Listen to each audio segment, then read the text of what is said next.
Warning. The subject of this film you are about to watch reveals a crucial secret of your life. You should watch it very attentively, for it concerns a subject that is liable to make fundamental changes in your outlook on the material world. The content of this film is not just a different approach or a philosophical thought. It is a fact which is also proven by science today.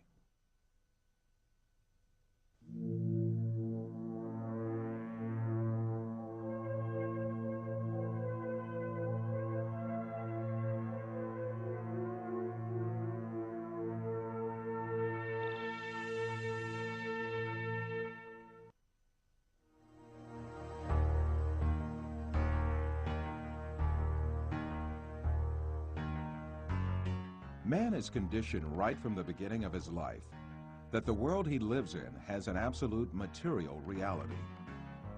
So he grows up under the effect of this conditioning and builds his entire life on this viewpoint.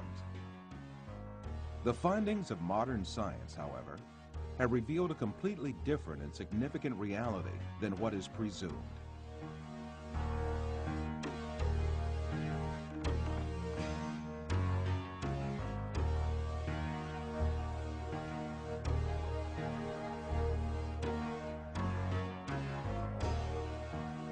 All the information that we have about the external world is conveyed to us by our five senses.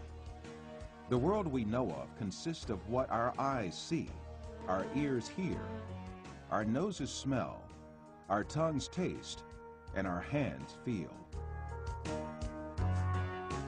Man is dependent on only those five senses since birth. That is why he knows the external world only the way it is presented by these senses. Yet, scientific research carried out on our senses has revealed very different facts about what we call external world. And these facts have brought to light a very important secret about matter, which makes up the external world.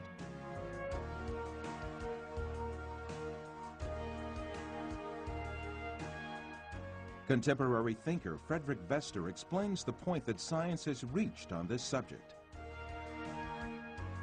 Statements of some scientists posing that man is an image, everything experienced is temporary and deceptive, and this universe is a shadow, seems to be proven by science in our day. In order to better grasp this secret behind matter, let us be reminded of our information about our sense of sight, which provides us with the most extensive information about the external world.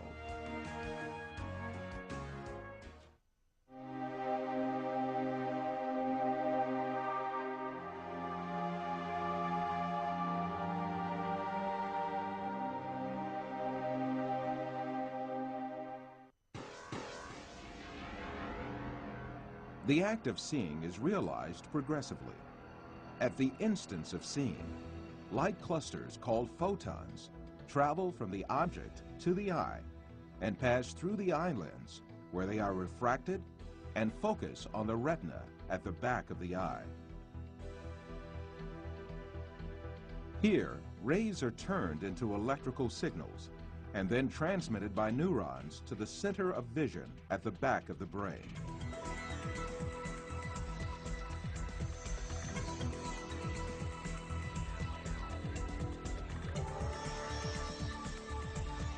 The act of seeing actually takes place in this center in the brain.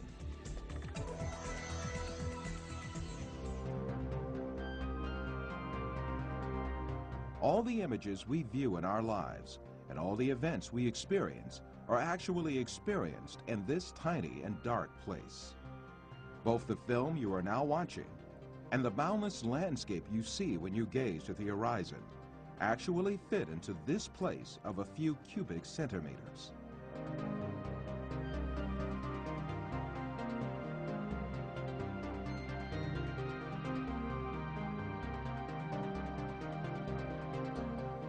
Now, let us reconsider this information more carefully.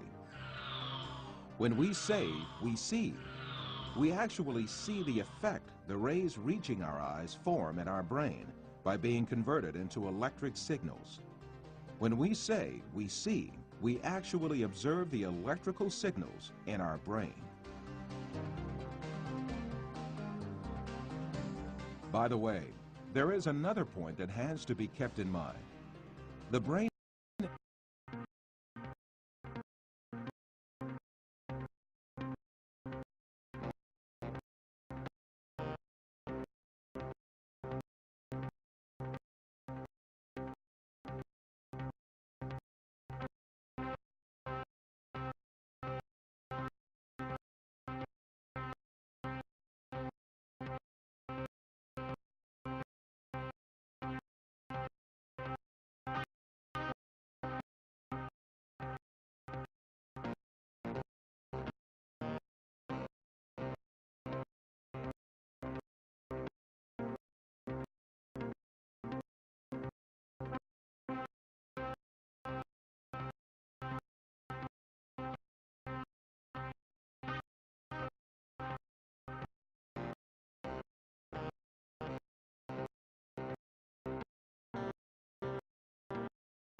we believe in the existence of objects just because we see and touch them, and they are reflected to us by our perception.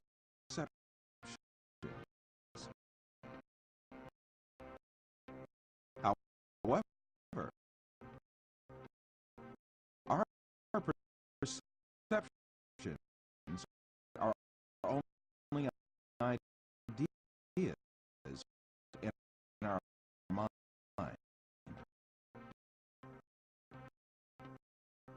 Thus, objects we captivate by perceptions are nothing but ideas.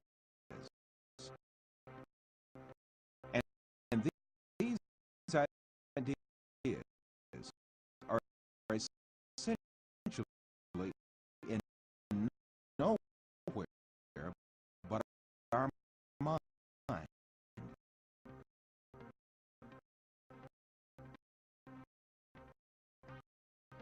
Since all these exist only in the mind, then it means that we are beguiled by deceptions when we imagine the universe and things to have an existence outside the mind.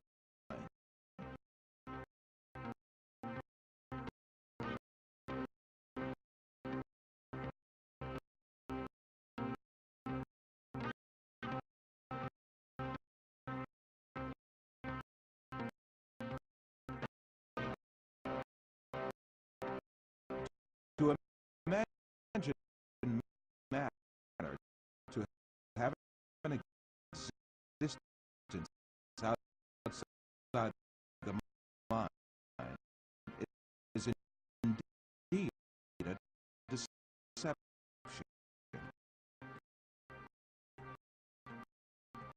The perceptions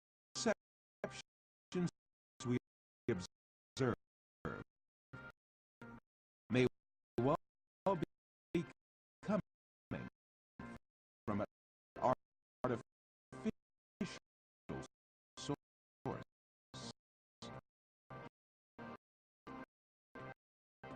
It is possible to see this in the mind's eye by an example.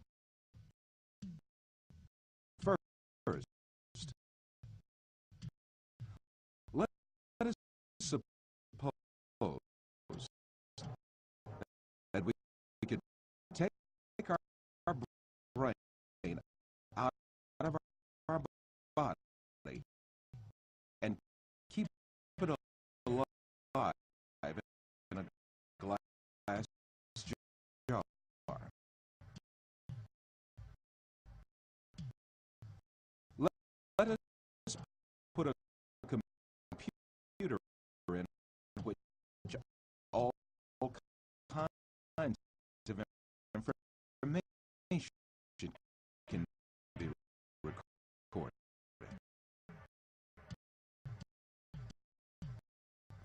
Finally, let us transmit the electrical signals of all the data related to a setting, such as image, sound, and smell, to this computer.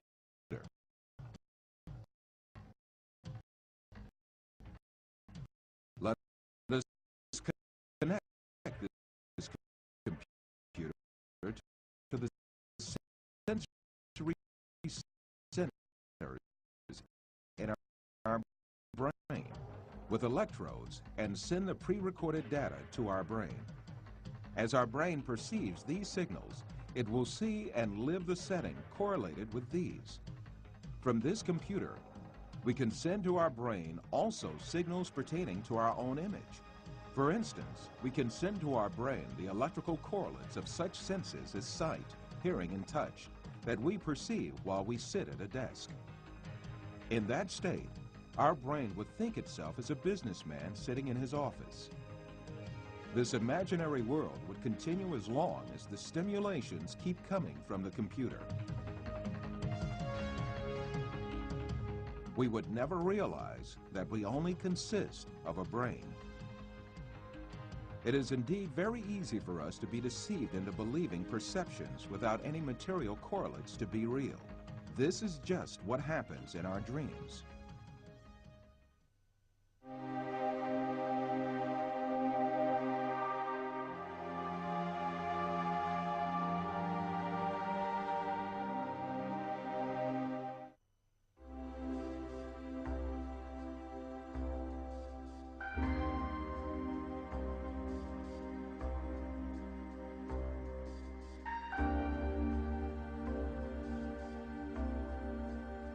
For you, reality is all that can be touched with the hand and seen with the eye. In your dreams, you can also touch with your hand and see with your eye. But in reality, you have neither hand nor eye, nor is there anything that can be touched or seen. Taking what you perceive in your dream to be material realities, you are simply deceived.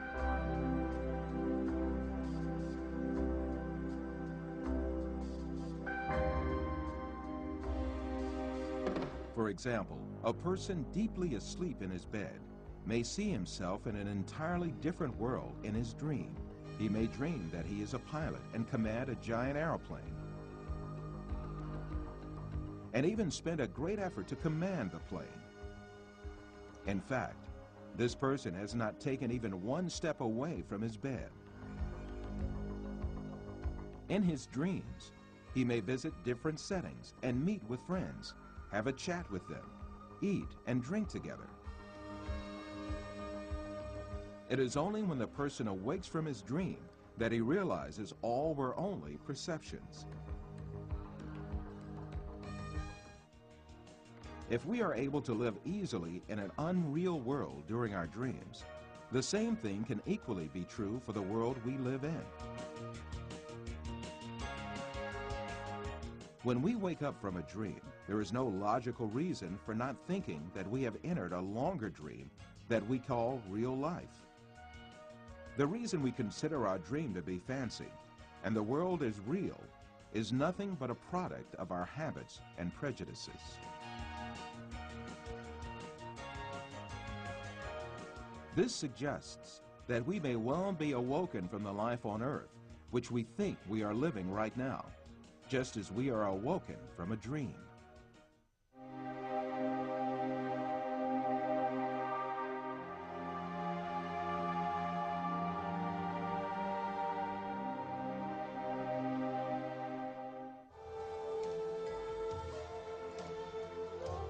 After all these physical facts arises the question of primary importance.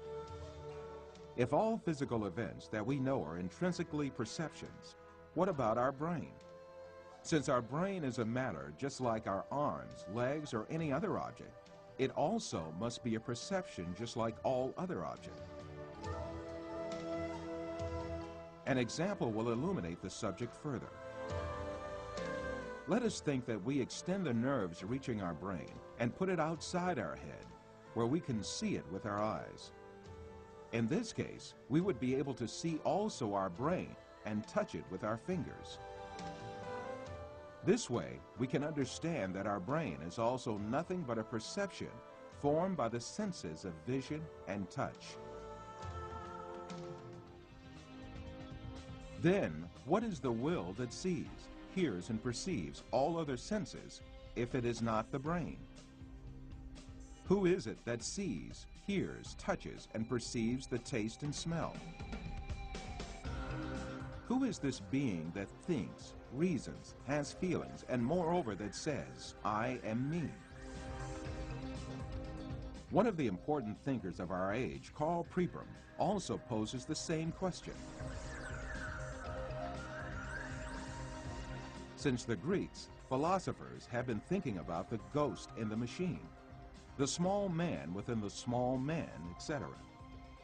Where is I, the person who uses his brain? Who is it that realizes the act of knowing? As St. Francis of Assisi said, what we search for is the one that sees. In fact, this metaphysical being that uses the brain, that sees and feels, is the soul. What we call the material world is the aggregate of perceptions viewed and felt by this soul. Just as the bodies we possess and the material world we see in our dreams have no physical reality, the universe we occupy and the bodies we possess now also have no physical reality. The real absolute being is the soul. Matter consists merely of perceptions viewed by the soul.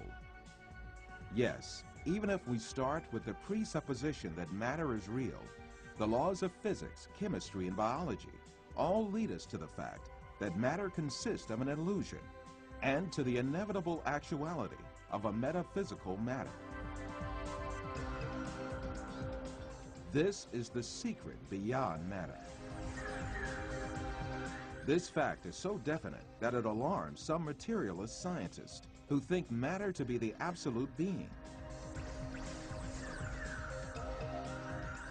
Science writer Lincoln Barnett says in his book, The Universe in Einstein, along with philosophers' reduction of all objective reality to a shadow world of perceptions, scientists have become aware of the alarming limitations of man's senses.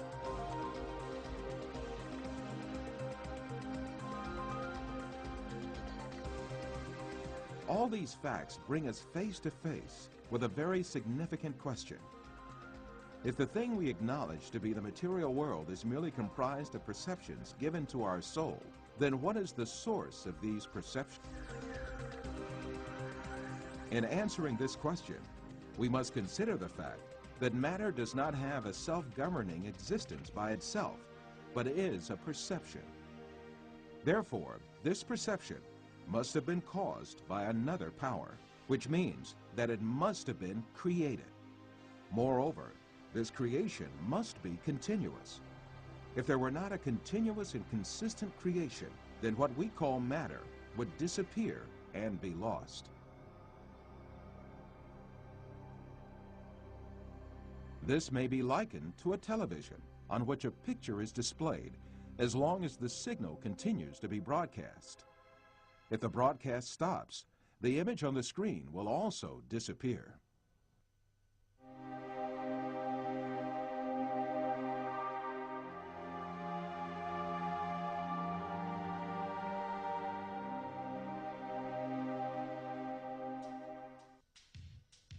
So, who makes our soul see the earth, people, plants, our bodies, and all else that we see? It is very evident that there is a superior creator who has created the entire material universe. That is, the sum of all perceptions, and continues his creation ceaselessly. Since this Creator displays such a magnificent creation, he surely has eternal power and might. All the perceptions he creates are dependent on his will, and he dominates everything he has created at any moment. This Creator is Allah, the Lord of the heavens and the earth. The only real absolute being is Allah. All things except him are shadow beings he created. This reality is explained by the great Islamic scholar, Imam Rabbani, as follows.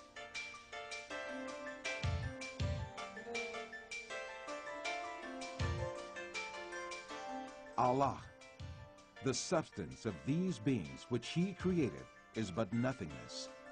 He created all in the sphere of senses and illusions. The existence of the universe is in the sphere of senses and illusions, and it is not material. In reality, there is nothing in the outside except the glorious being, who is Allah.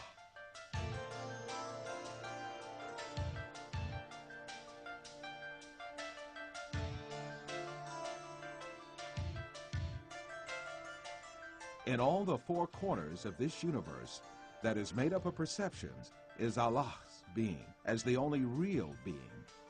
Therefore, the closest being to man is Allah. This fact is explained in the Quran with the verse, "We created man, and we are nearer to him than his jugular vein."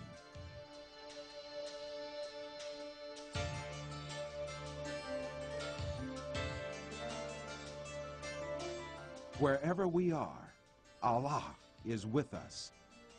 While you watch this film, the closest being to you is Allah, who creates everything you see at any moment. As long as Allah makes us see images and gives sensations related to this world, we continue to live in this world.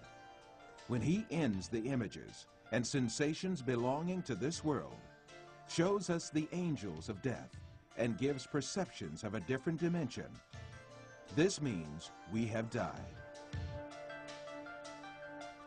The day of resurrection, judgment, heaven, hell, and all our eternal life will be created in the same way for us. To create all these is too easy for Allah, who displays the evidence of his eternal power and infinite knowledge to us, yet in this world.